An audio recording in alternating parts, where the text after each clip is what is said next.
wengine. Huyu Jafo amekuja kwangu mara 4 na mimi leo nimekuja mara 1. So bado niko na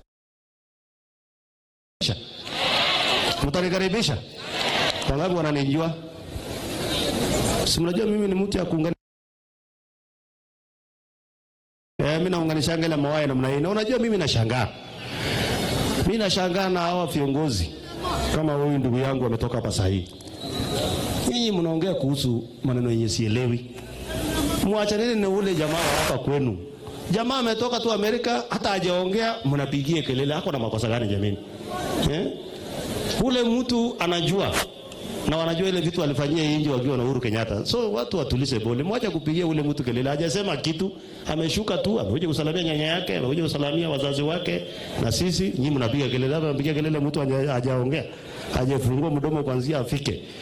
Nataka nichukue nafasi hii kuambia watu wa Kisii.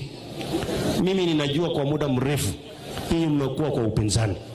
Hii ni mara ya kwanza mmekuwa kwa serikali ya karibu kwa miaka ichache iliyo hapo ya nyuma.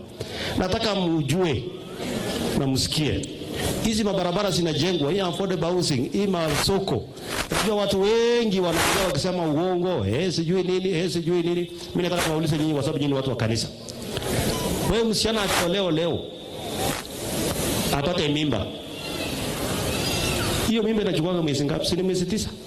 Kitambo mtoto akunywe uji mpaka akule githeri inachukua muda gani?